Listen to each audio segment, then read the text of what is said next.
Good evening, and thank you for joining us today.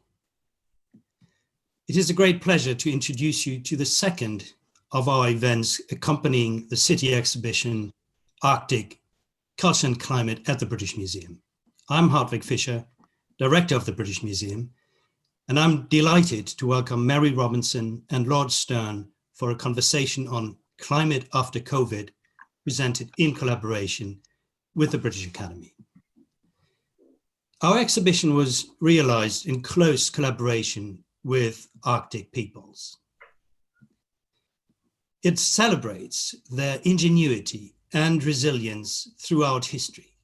It tells the powerful story of respectful relationships with icy worlds and how its inhabitants have harnessed the weather and climate to thrive.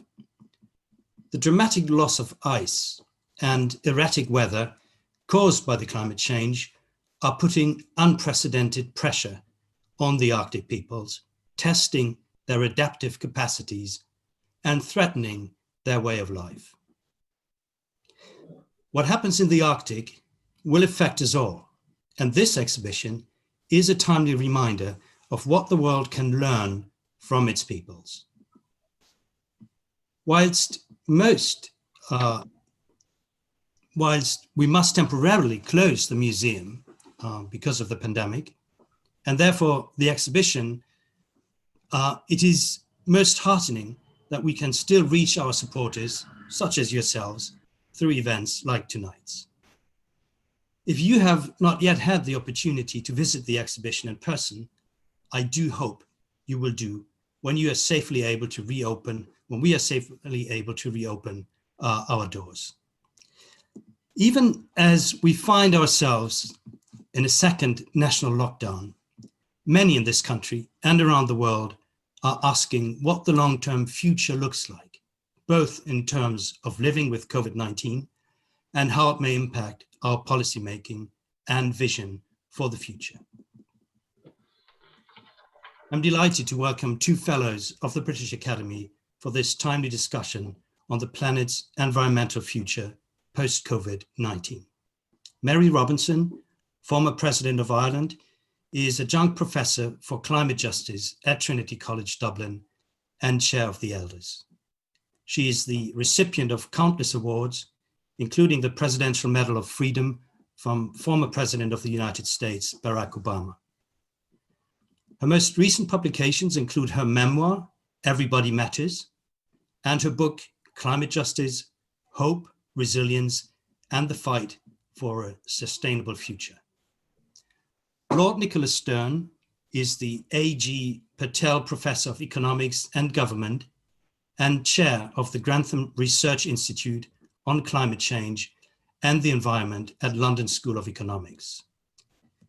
He was knighted for services to economics in 2004 and appointed Companion of Honor for services to economics, international relations, and tackling climate change in 2017. Lord Stern's most recent publications include Economic Development in Palampur over 5 decades, and Why Are We Waiting? The Logic, Urgency, and Promise of Tackling Climate Change. Their conversation will be followed by a questions and answers session for which you can send us your questions by using your questions and answers function in Zoom. It gives me great pleasure indeed to introduce the speakers of this evening, and I do hope you enjoy the discussion. Mary and Nick, over to you. Thank you so much, Hartwig.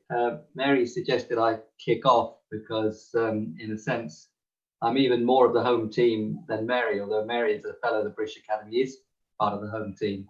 But I was deputy chair of the trustees of the British Museum, a trustee for 8 years, 8 wonderful years, and I'm a great admirer of the museum. And thank you, Hartwig, for your leadership, and to all your wonderful staff for keeping it and growing it as the extraordinary place of learning and culture that it is.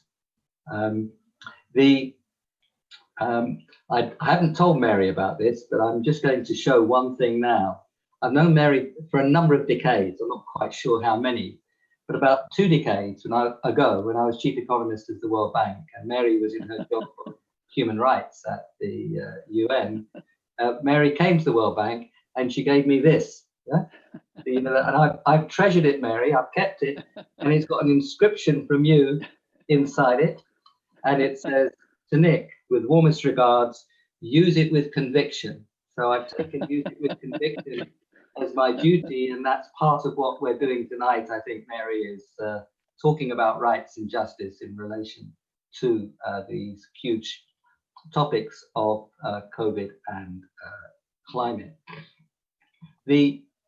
As Hartwig said, the story of the Arctic is a fast-forward story of what happens in climate change. It's lost 75% of its ice in the last half century, North Pole probably ice-free in 20 years. The way of life transforming, and it is a story of justice. I'm sure Mary, who's recently been to the Arctic, will develop that idea. I've not been to the Arctic. I have been to the Antarctic, but that's another story which we may or may not have time for. But we face as a world 2 crises together, the COVID crisis and the climate crisis. They're both deep, deep crises. The climate crisis even more severe and profound and long-lasting than COVID, but COVID has wreaked terrible damage and it's forced us to think. And some of the challenges that we face in COVID do help us understand climate. We'll be discussing some of that during the course of the conversation. We'll start with what's happening in some countries. And as the recipient of the Presidential Medal, Mary will indeed say something about the United States. I'll probably say a little bit about China and India and other key players. Europe, of course, vital in this story. Then we'll turn to the interactions between COVID and climate, how we have to drive out of these things, drive out of the COVID crisis in a way that puts us on the road to tackling the climate crisis. Mary will develop some of the very important ideas that she has offered to the world for a long period now, most recently in her book on climate justice. We'll turn to politics, culture, young people, and then I hope we'll look a bit forward and think about prospects and the role of ideas in tackling COVID and climate. So let's start then. Mary, you may tell us something about your recent trip to the Arctic and perhaps go on to the United States. Well, thank you, Nick. And first of all, thank you also to Hartwig and the British Museum for the opportunity to have this conversation on climate after COVID with you. As you say, we go back quite a long way. The exhibition, the short video that we saw, literally brought back to me a moment when I was on a scientific expedition to Greenland in August 2019. We were asked to be on our own and listen to a glacier, which was close to the small place where we were staying. And I sat and listened in bright sunshine, 16 degrees Celsius in August. And the noise of the calving was like thunder. And I could feel the stress. I could feel that it wasn't natural, that the glacier was actually under pressure of calving too quickly. And I found tears coming into my eyes because we shouldn't be doing this to Mother Nature. I felt that so profoundly, and it has stayed with me. And you know, it was a particular insight that maybe Indigenous people have so often, and I've often talked about how close they feel to nature. Well, I had that moment, and it stays with me. And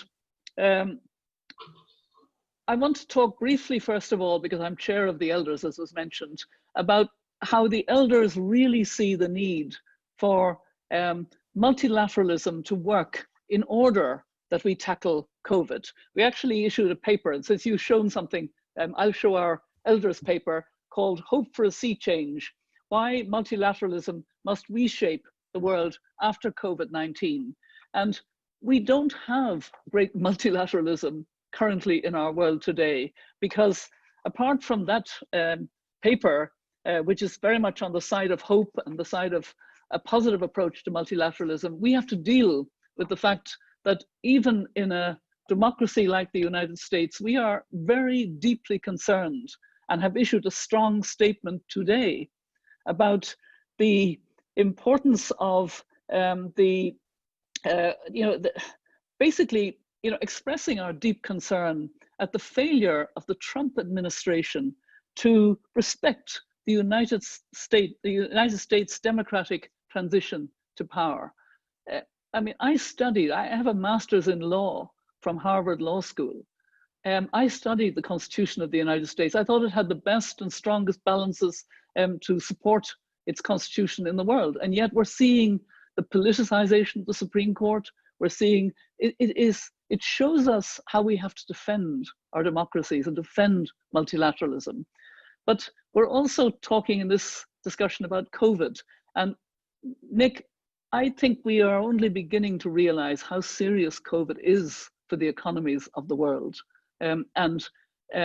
So maybe back to you to say a little about how serious it is, and then maybe also how countries like China and Japan are beginning to cope in the context also of climate. Yeah, thank you, Mary, and thank you for the elders' letter. What happens in the most rich country in the world, and one that constantly declares for democracy, is of vital importance to democracy elsewhere. We were very sad. We were very sad to have to do it. We've commented on, electoral processes and democratic, failings in lots of countries, in a number of countries. But it's sad when it has to be the United States. But we felt it was necessary to do it. And it's an example of the profound importance of ideas and actions in one country for the rest of the world. On the COVID crisis, it is something like the Spanish flu after the First World War, the deep depression of the 1930s, and the need for reconstruction after the Second World War, all rolled into one. It is quite extraordinary. It's truly global. In the sense that COVID is everywhere, and the recession from COVID, whether or not there's a lockdown, the recession from COVID is everywhere. The global financial crisis, big and important though that was, 2008-10, that was a crisis in the rich countries, actually created by their own negligence and ineptitude, which had knock-on effects around the world. This crisis, the COVID crisis, is everywhere. And the fall in output and the rise in unemployment has been quite extraordinary. In the UK, the biggest fall since the collapse of the South Sea bubble 300 years ago in terms of pace of change. The children out of school, deeply damaged. We know that the early education is of profound importance, and that damage will not be fully caught up. Young people who shut out of the labour market. We know that if you're shut out of the labour market when you first look for a job, that scars your career and your productivity for the rest of your life. This is a devastating story, COVID. We will climb out of it. It'll take us a few years from the point of view of the economy, but the scars will be there. The rich countries, and just, I'm an economist, so let me do that for just a moment. The rich countries can borrow in their own currencies. They can issue money. So they can do what it takes. They can just expand demand, expand the government expenditure very quickly. And they've done that. So they're trying to do what it takes, but the poorer countries are only doing what they can. And that's very limited because they cannot borrow in their own countries. In Africa, they've been unable to access the capital markets. All of the countries in sub-Saharan Africa, unable to access the capital markets since February. So they're enormously limited in what they can do. So the magnitude of the COVID crisis across the world, I don't think has been fully appreciated or understood in the rich countries. And we have a duty to collaborate here. And we know that I've heard you talk, Nick, about the special drawing rights that could be available from the International Monetary Fund. Can you say a little about that in a way that we can understand? I'll try. Yeah, the International Monetary Fund can essentially create spending power. You know, in roughly speaking, they can create money in the sense that they can issue special drawing rights to the shareholders of the IMF. Now, those are distributed according to the shareholding in the IMF, the so-called quotas, roughly speaking. So that would mean the richer countries could get more, or would get more from the issue of special drawing rights. But they could lend that on, and it should be at essentially zero interest rates, to poorer countries right away. And that can be converted into foreign exchange. So that overcomes the problem that I tried to describe. It allows them to spend more, and it allows them to borrow in foreign currencies. It allows them to take the action corresponding to the action in the rich countries to try to keep their economies going, to try to keep the kids at school, to try to get the health systems to function in face of this terrible stress. So it's a rather technical thing, special drawing rights from the IMF, but it could lead to direct help for the countries of the developing world to take the decisions in their own way that they feel they need to take, say, to keep the kids at school, to keep the health system functioning, and to make the investment that's necessary for transforming to the low carbon economy. To make and presumably that would be combined with debt relief. Yes, it could be and should be combined with debt relief, but it would ease the pressure on formal debt relief. It would enable them to get through this very difficult period. It has been blocked by the United States. We live in hope that a Biden administration would unblock, but that would be an example of a global problem like COVID and a response that comes from international action and international And what about China coming out earlier than most countries? Well, China is crucial in this story because China is already growing back again quite strongly. The world desperately needs demand. China is very important from the point of view of debt because China holds, something like a quarter of sub-Saharan African debt now, and money that's been lent to support various kinds of investments. But China is very important for world demand, very important for world debt, and fundamental importance from climate change. 28% of the world's emissions, round double the United States. This is enormously important in terms of world emissions. And that's why it's so important in September that President Xi Jinping, in his speech to the United Nations, said that China would go carbon neutral by 2060. Now, Europe's declared carbon neutral by 2050. A couple of weeks ago, Japan declared declared net zero by 2050, and South Korea followed the next day. Europe, of course, did that at the end of last year. So what you've got now with the Biden White House declaring for net zero by 2050, you've got way over half the world's economy dedicated to net zero by 2050. Now, 2050 is 2050. This next decade is of vital importance. It's the decade of the Sustainable Development Goals. It's the decade where we have to cut world emissions by about half in just one decade to give ourselves anything like a reasonable chance of holding to 1.5 degrees. So we have to think of 2050, but we have to think of this next decade as being absolutely decisive. And that's why the drive out of COVID is has to be a sustainable recovery and set us on the right road. But Mary, you've taught us so much about climate justice and why there's this deep moral imperative to go down that route. And I think it'd be really splendid if you could share some of those ideas. Yeah, I think it's really important that we link climate to people, that we make it very people-centered in their lives.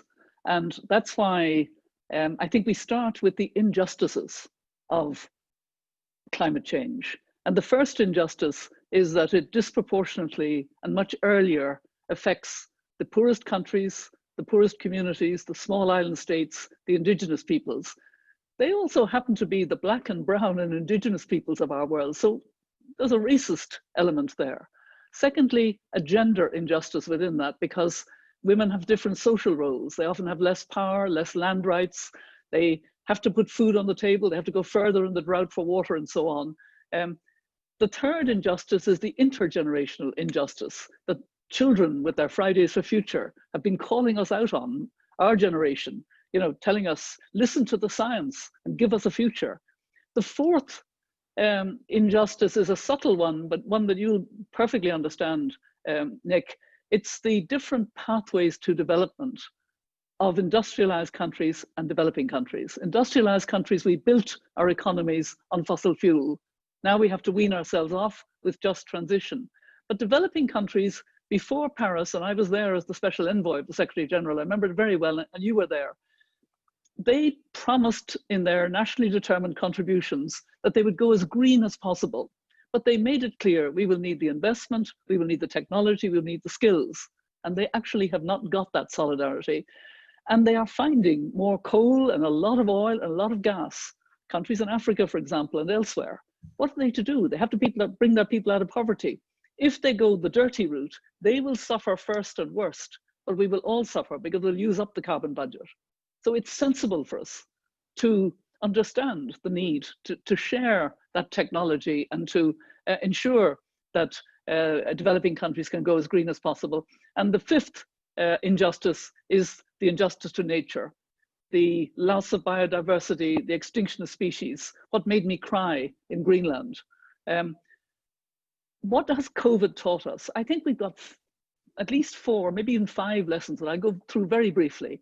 The first is that collective human behavior can matter. That's what's protecting us from the virus before we get a vaccine, by complying with social distancing, etc. Secondly, government matters. We see bad government and loss of life, including in the big democracy that we're worried about. Disproportionately high deaths and illness because of bad governance. We see good governance, women-led governments doing particularly well. I could go out into detail on that, but I won't. The third thing is that science matters. Governments are listening to their health experts and dealing with COVID better if they do that. And we must listen to the climate scientists as never before as we come out. And a fourth thing, and it's subtle, is compassion matters. We're seeing neighborliness. We're seeing an empathy that wasn't there before because we're all out of our comfort zone because of COVID. It's not a great leveler, it's actually exacerbating the inequalities. We're all kind of back in our homes with our families, realizing what really matters and the jobs that really matter. Healthcare jobs and low-paid jobs, often women's jobs. And finally, and this is something in your ball court, when money is needed, it somehow becomes available.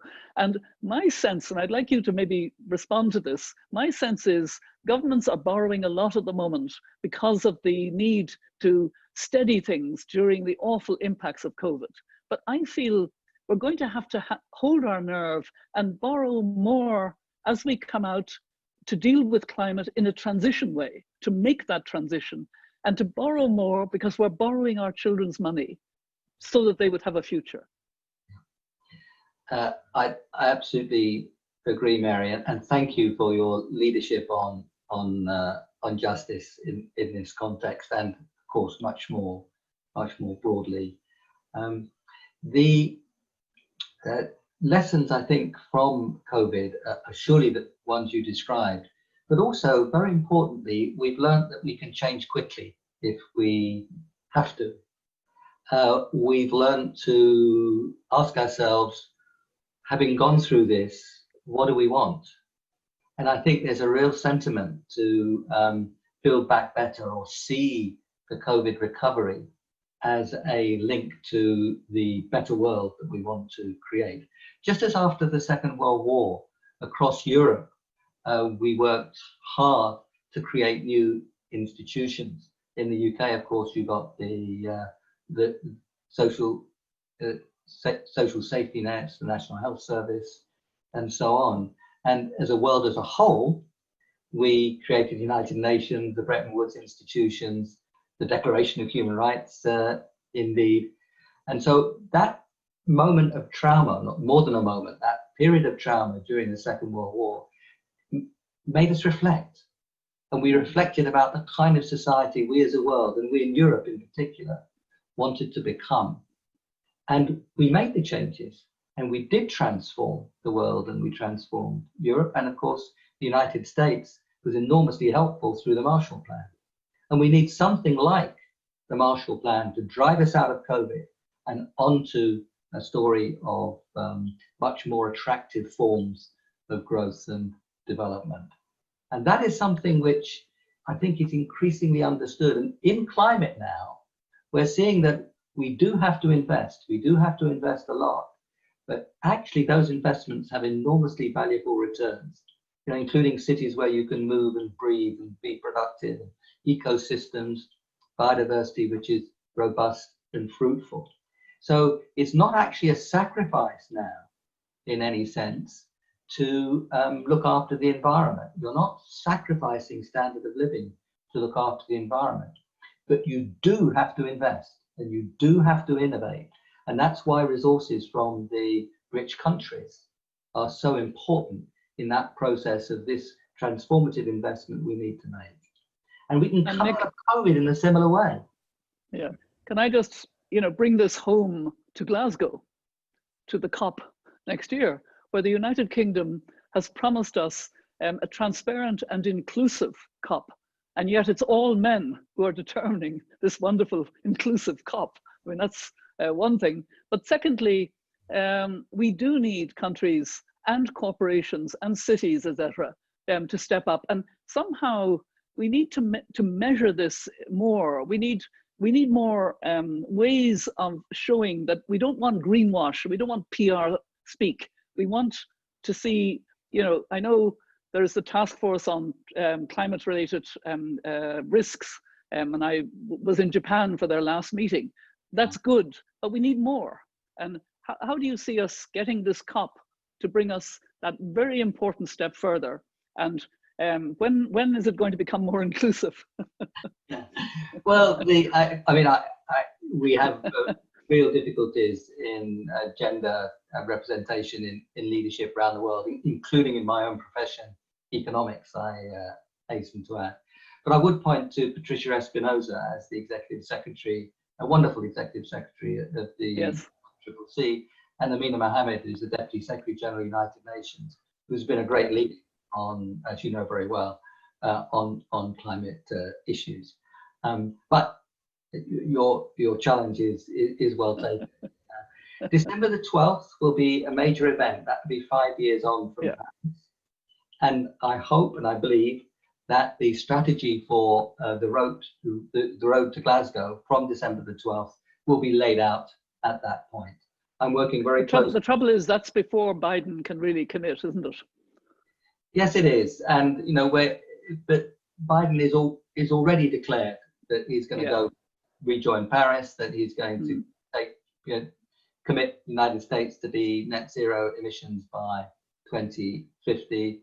He's got a very good plan for rebuilding in the United States. He's getting together good people. So I'm quite optimistic that he'll hit the ground running, as they say, on that one. And he won't be there formally representing the United States, but I'm pretty sure that there'll be some people speaking in December the 12th and around, drawing on, as it were, the Biden administration. And of course, by Glasgow itself, he will be the president. He will have been the president for several months. But I wanted to, perhaps we should spend a little bit of time, Mary, talking about politics and culture and young people. Because, I'm very fortunate to be in a university, and even though you get older, they stay the same age. So you see the cohorts of young people passing in front of you and being with you. And this last 3, 4, 5 years, it's been inspirational. I mean, the young people have challenged. They've challenged in a very well-informed way, as you described. And they are picking the big subject, and they're on the right side of history. I think it's fair to say Mary, that we were undergraduates during the 1960s. And the big issues for us were apartheid, the Vietnam War, and civil rights. And we were strong and we were pushy, but we were on the right side of history. That took quite a long time for some of those things to fall into place. But I do feel as if the young people have been fundamental in changing the politics. And I wonder if that's been, your experience in Ireland and beyond. Yes, I think so, Nick. And actually, the interesting thing is that they're much younger now. I mean, look at those youngsters who are leading the Fridays for Future. It started with Greta Thunberg when she was only 15. I remember the photograph of her in front of the Parliament with her handmade sign. I saw a photograph of it. And I thought, that's not going to go anywhere. How wrong I was. I'm interacting with 13, 15, and 16-year-olds who are very knowledgeable about the science. They've read it up. They understand that unless we change, and they're becoming they're becoming more climate anxious, which is worrying, because they don't see the kind of commitment to change that they would like to see. It's beginning to turn, but they'd like to see it more actively. But I do very much agree with you. I think I learned a lesson from Archbishop Tutu when he was the chair of the elders. We were together in New York at an event that involved young people on their social things. It was a social good conference, and they were all on their iPads and their iPhones, creating a social media buzz. We were supposed to be trending, isn't that I'm an elder, so I don't really understand all these things. But anyway, and Archbishop Tutu, when he's in front of a young audience, gets very excited. And he was, saying beautiful things like, how wonderful they were, etc. And the moderator got quite sharp with him and said, Archbishop Tutu, why are you such an optimist? And he turned to her and he said, oh no, I'm not an optimist. I'm a prisoner of hope. And I think that was a profound expression, because it means the glass may not be, and I think I can see a glass, and I've been drinking during the, so it's not quite half full, but there's something there. And that's the difference in the climate space. If we talk about, and some scientists do this very effectively and very compellingly, how bad it is, and that we're meeting these tipping points very early, and all the energy goes out of the room, and actually people can't take that. It goes over their head and they say, well, I'll just get on with my life. Whereas if you say everybody can do something, for example, I often say there are 3 steps that everybody should take. First of all, make it personal in your life. And you only know you've made it personal if you change something. Change the way you're recycling, change your diet, do something. You own it then. And secondly, get angry with those who aren't taking their responsibility properly and try and join or vote or use some pressure. And thirdly, and this is something you touched on, imagine this world that we need to be hurrying towards. And that's beginning to happen. I am very impressed by, as you say, Biden's plans for infrastructure in the United States. But I was very impressed by Ursula von der Leyen's State of the Union reference to the European Bauhaus idea. I had to look up the Bauhaus again and think about it. And I'm seeing, because I'm in touch with a lot of architects and artists, it has taken off. They really are excited about this Bauhaus idea. And I wonder whether you can speak to that a little bit. Absolutely. And I think it's why it's so important in discussing climate issues to talk about what we need to do, what it looks like, and to underline that it's enormously attractive.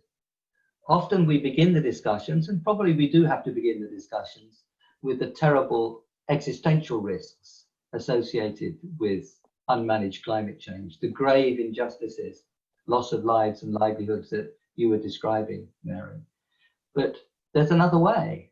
And that way, as we look at it and get closer to it and we begin to create it, looks enormously attractive. If you just take the cost of renewable power. Now, in India, the round-the-clock solar, that means solar plus storage, supplying to grids on substantial scale, outcompetes fossil fuels. And that's without a carbon price and without any subsidy. That's a technology whose cost is still falling. The cost of solar, the cost of storage is still falling. If you think, as you were describing, Mary, about architecture, the kinds of ways that people are designing buildings now, the kind of materials they're using, and actually some of it is looking back to traditional ways of building, which knew what their environment was like. They knew how to build in hot climates to keep cool. They knew how to build in cold climates to stay warm. Arctic being a clear example. So some of the story of architecture is discovery, creation, new materials, and digital management of buildings. Some of it is actually observing what was known and using what was known in old cultures. Look what's happening to transport. I mean, who would have thought a dozen or so years ago that all the major car companies would be talking in terms of the end of the internal combustion engine? I mean, electric vehicles are just better. You know, they last longer, they're more efficient. When we go to scale, we can build an electric car probably in half the person years that it takes to build the internal combustion engine. So, but Nick, you know, that's on the positives, but I have to ask you, because I know you know the situation in China probably better than many people in this part of the world. China is going a lot into coal at the moment.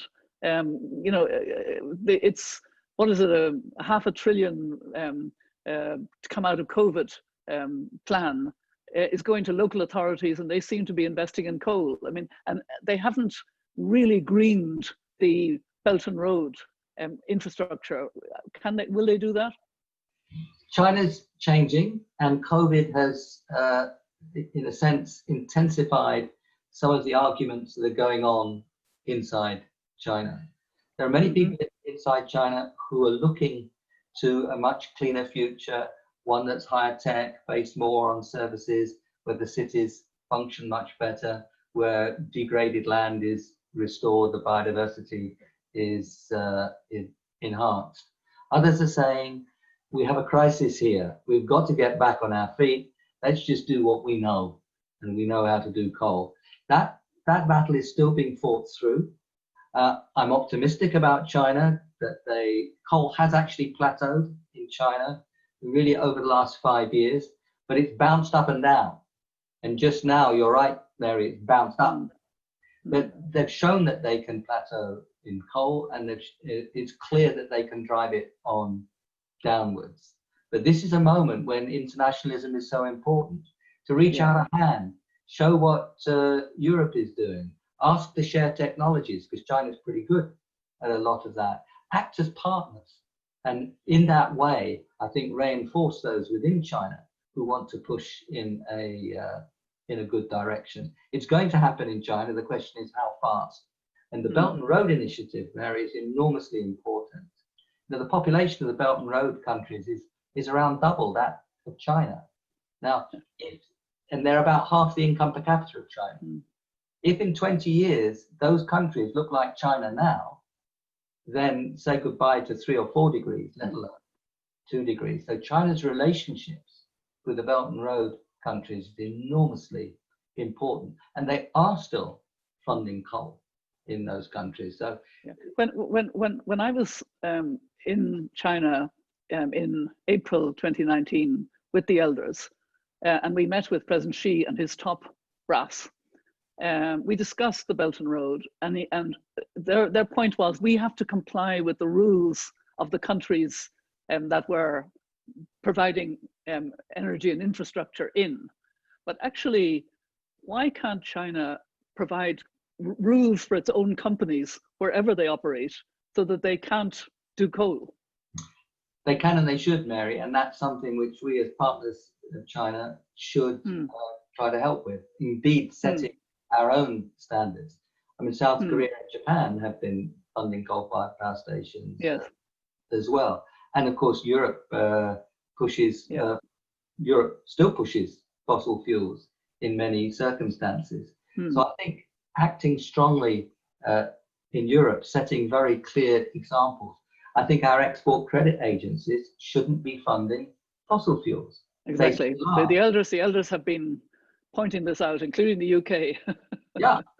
So, Yes. you know, pointing the finger at China is one thing. If you point the finger at ourselves as well. But I think the elders don't want to point fingers at all. We want to kind of see exactly what you're talking about, real cooperation. And let me delete the finger pointing metaphor. That's not the bad one. The bad one.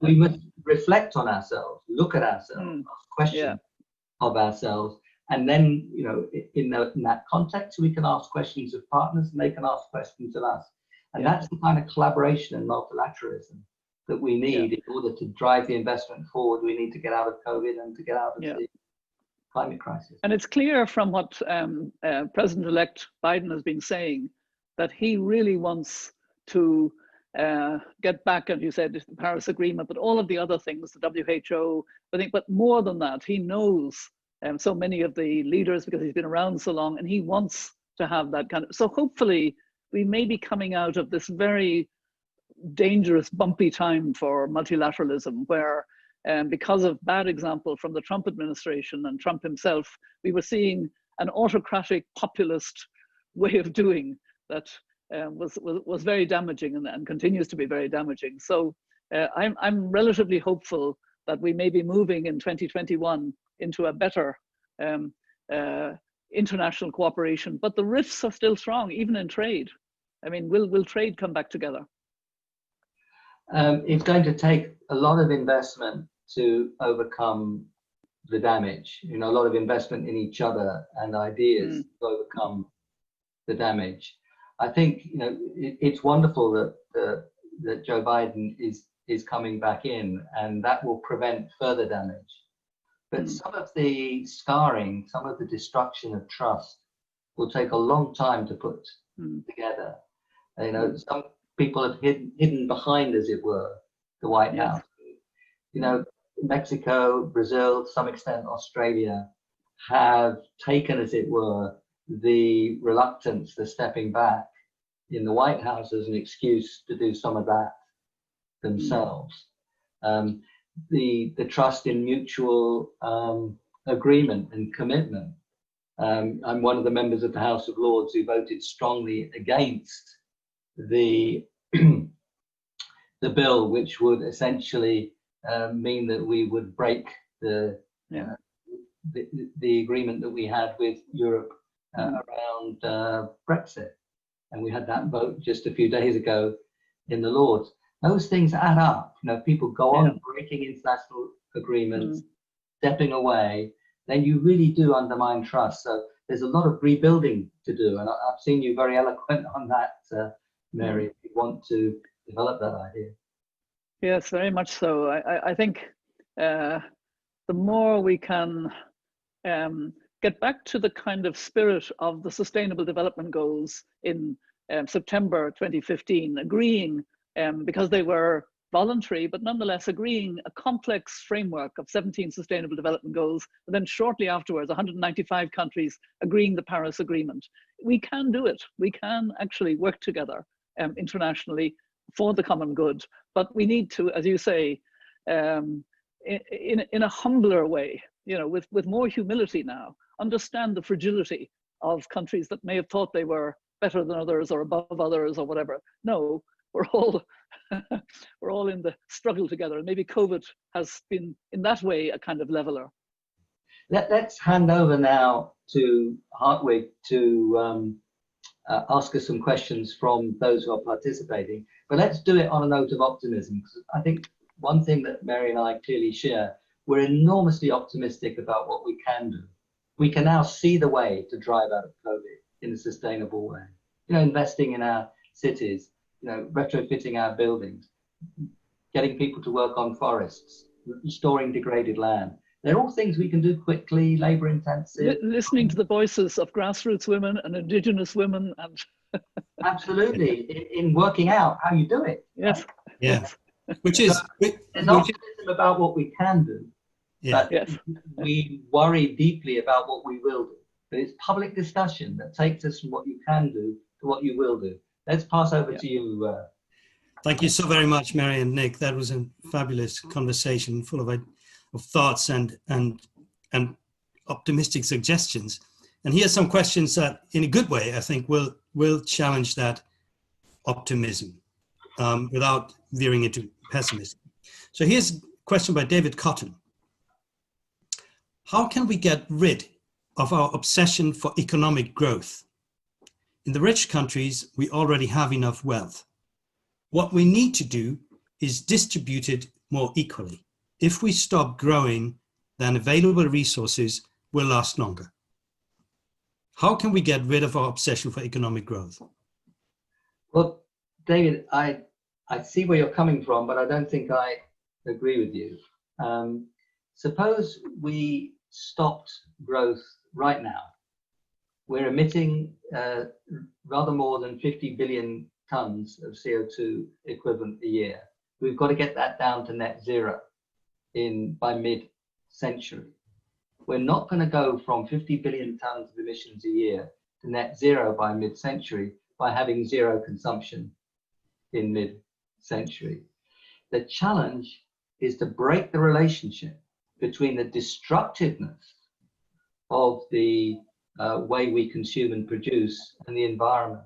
If we can change the way we can consume and produce to make it far less destructive, and indeed eventually go to, not eventually, by mid-century, go to net zero, then that's the transformation which will take us where we want to go. In so doing, we can have cities which are much less congested and polluted. Actually, that will be more productive. That will be increasing living standards.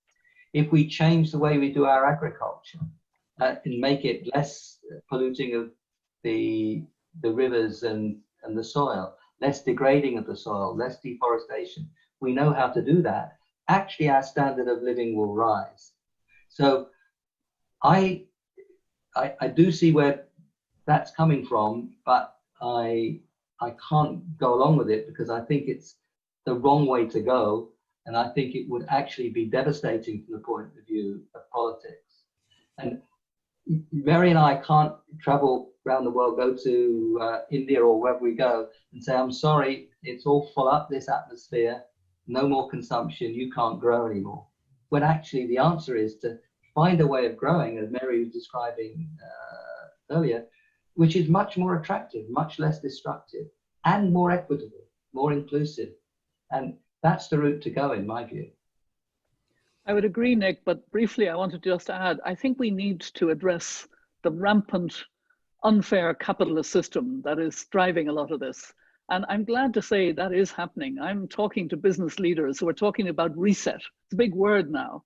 And it's saying it's not just shareholder value, that we make a profit for our shareholders, it's stakeholder value. And the stakeholders include the workers and the communities that the company impacts on, and the sustainable development goals are relevant, and just transition is relevant. And I'm hearing all this language. We need a new social contract. We do. It's about changing the incentives. I mean, things like carbon prices to tax the nasty bad things, stopping subsidizing things like fossil fuels. But it is also changing behavior, making us much more conscious of waste and pollution. And, you know, now I think people are discussing what is a firm for, or Milton Friedman used to say that simply to make profits for the shareholders. Now I think his time is over. His time is over. Now he's gone. He's gone. And it's now, I think, you know, one of my friends, Colin Mayer, in work for the British Academy, actually described the purpose of the firm as to find profitable solutions to the problems of people and the planet. The first operative word in that sentence is profitable, because otherwise the firm doesn't survive.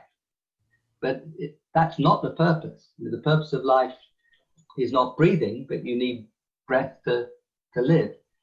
But the purpose of the firm in that context is to find solutions. And those ideas, I think, are changing. So consumers are changing behavior, firms are changing behavior. You have to get the incentive structures right. But every time we wax optimistic, and from time to time we do, it's very important to observe we are nowhere near fast enough. We haven't even stopped emissions rising yet. Yeah. So I'm optimistic again about what we can do. Will we is the point. Could I follow up with another question? This one by John Riley. It is now accepted that positive feedback mechanisms in the climate systems cannot now be stopped. No matter what we do, they're locked in. Therefore, we must ask how we can grow food and survive when the temperatures head for 4 to 5 degrees. Again, I think that's too pessimistic. Drawing our attention to tipping points is very important. And the Arctic is a very clear example of that, because as you lose the white from the snow and the ice, then you are absorbing more of the ultraviolet that comes in. It doesn't bounce back in the same way as it would off a white surface. As the permafrost starts to thaw, you start to release methane. So the Arctic is a very powerful example of these positive feedback effects in operation. What that does for me is to say how fast we have to act. We have to cut emissions by 50% in the next decade. This next decade is absolutely decisive in terms of the future. But the second part of the question is adaptation and resilience. How can we adapt? We're going to have to adapt. We're going to see sea level rise. We're going to see storm surges. We're going to see desertification in some parts of the world. And it's those poorest countries of the world, as Mary was emphasizing very clearly, and the poorest people in the richer parts of the world who are the most vulnerable. So whilst I do not think it's too late to act, it's very clear that a lot of climate change is coming, and we're going to have to adapt to it. And there it seems to me that the lessons from the people of the Arctic about how to adjust to different kinds of environments are enormously important. Maybe if there are other questions, I'll pass on this one. Mary, here's a question for you. You're pointing out of humility. It's a question by Elizabeth Lemoyne. Your pointing out of humility is very key. How do we encourage greater humility through every level of society? And perhaps I could add another question. In what ways can indigenous knowledges and ideas assist the climate policy debate, and what reception and level of attention have they been given so far? Thank you, Elizabeth, for both questions, if you're responsible also for the second one. Let me start with it, actually, because I spent a lot of time and with great interest in listening to indigenous peoples, in supporting the Indigenous Peoples Forum in the COPs, in working with the Vulnerable Forum, which included a lot of countries and a lot of indigenous peoples. And when I served as High Commissioner for Human Rights in the United Nations, I was the, I was something of the decade of indigenous peoples, and discovered that there were about 400 million, at least at that time, worldwide. That was 1997 to 2002. It's much more now. The richness of the learning, the traditional indigenous wisdom is huge. And you know where I'm dealing with it now with great pleasure? In my podcast called Mothers of Invention. We have interviewed a significant number, mainly women from the South, either in the United States or globally, and many of them are indigenous, and the wisdom is striking. So I recommend, we've had 3 series now, and we just finished the 3rd series of Mothers of Invention. I also do it with a comedian, so there's a lot of humor. So it's a different way of addressing that. Indigenous people save the forests. They're the ones that are doing so much of the saving of the forests and saving of the seeds, etc., etc. So back to the humility. In many ways, I think we need to listen to those on the front lines of the climate issue and see how they are coping. How they are coping in Bangladesh, which is coping as one of the best countries for adaptation because they have to, and etc. And that was what my book on climate justice was about. 11 stories, 9 of them involved women, but there were 2 good men as well, Nick. There were 2 good men, but I think that a woman's way of leading, when it's done in the way I'm talking about, the kind of what I call a feminist way of leading, and a feminist approach, it's collaborative, it's problem solving, it's listening to the experts like the science. And we have seen women-led governments do better under COVID because of this way of listening. And then it's bringing your people with you because you have a strong sense that you serve. It's a leadership of service that is so important. Could I just relate something very quickly to an exhibition at the British Museum 7 or 8 years ago on Indigenous people in Australia? And it was at the time when I was a trustee. And it was absolutely remarkable. And it really taught humility, because the societies that were being examined and displayed and we were trying to understand as outsiders were societies that had actually been successful for about 30,000 years. 30,000, I mean, that makes you humble. That is the most successful civilization in history, I should have thought. Hartwig, you're the historian, but that was a way of living, a way of understanding, a way of living with nature, a way of adapting, which went through all kinds of weather, climate changes. But it was successful for about 30,000 years before Europeans came along and disrupted it. That's the kind of lesson I think that a wonderful museum like the British Museum can carry. And I think this was very much based on an understanding that we're not the masters, but the guests of the planet. Here's a question by Ben White. Given governments are borrowing huge amounts to sustain their populations through the pandemic, where will be the main sources of climate finance after the pandemic? What is the main barrier preventing this from reaching the best projects? I'll try to be quick here, but I suppose that's for the economist. I mean, essentially this is about investment. I don't think now anymore about climate investment. I just think about investment. All our investment should be sustainable. We shouldn't be doing any investment that's unsustainable. So how are we going to fund investment? Well, that, it seems to me, the governments have to commit to growing out of the COVID crisis. Economists go on about debt to GDP ratios. There's debt in the numerator and GDP in the denominator or output. Then what we have to do is to grow. We have to manage our debt by growing. And we've seen this tremendous collapse in output during the crisis. But as we do that, we have to grow in a different way. It's back to the point I was making earlier. We have to grow in a way that's not destructive in the way that our past patterns of growth have been. We have to raise living standards, particularly in the developing world, where that's the most important. We have to raise living standards in a way which is much less destructive. That will be through decisions that they themselves make, investments that they themselves choose to make.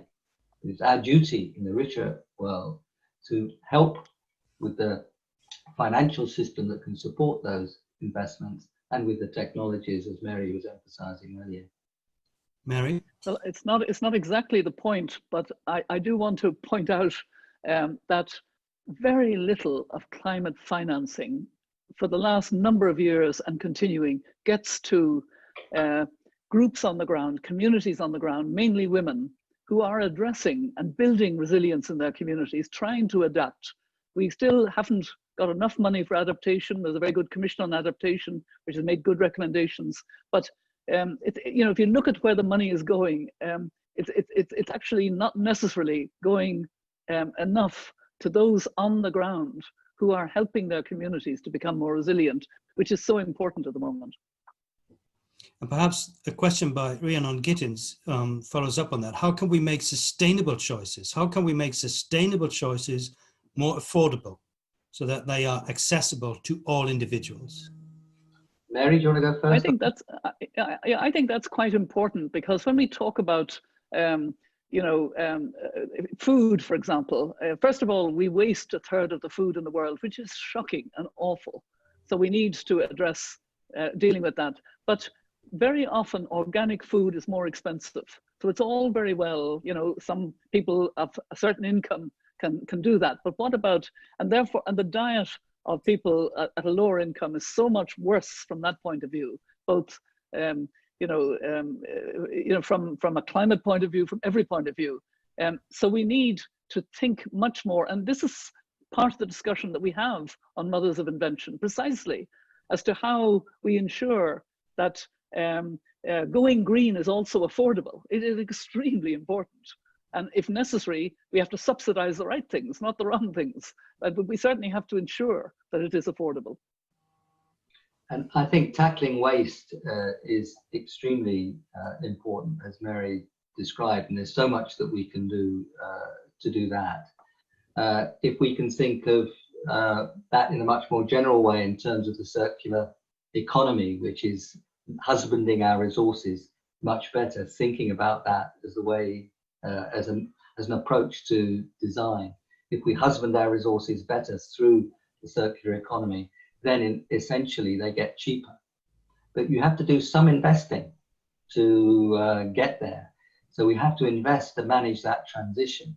But many of the things that are sustainable are already cheaper, like renewable electricity, and they can become cheaper if we invest wisely and change the way we make and do things. But that's a challenge of policy in terms of taxing the bad things, subsidizing the good things. And it's a matter of design, and it's a matter of thinking about how we live. Mary, Nick, thank you very much indeed for this inspiring conversation. Delighted that it was fun. Delighted you joined us tonight, and I'm particularly grateful that you highlighted the immense contribution that Indigenous peoples are making to this, to our thinking, to our debate, to developing sustainable solutions for the future.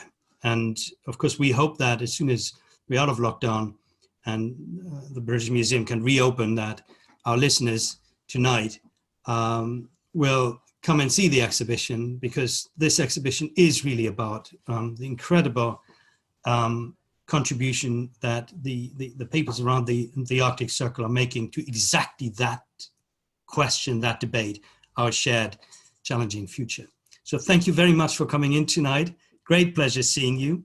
And we hope to see you at the British Museum soon, as I hope everyone listening tonight will join us at the British Museum to see the exhibition. Thank you for joining us tonight.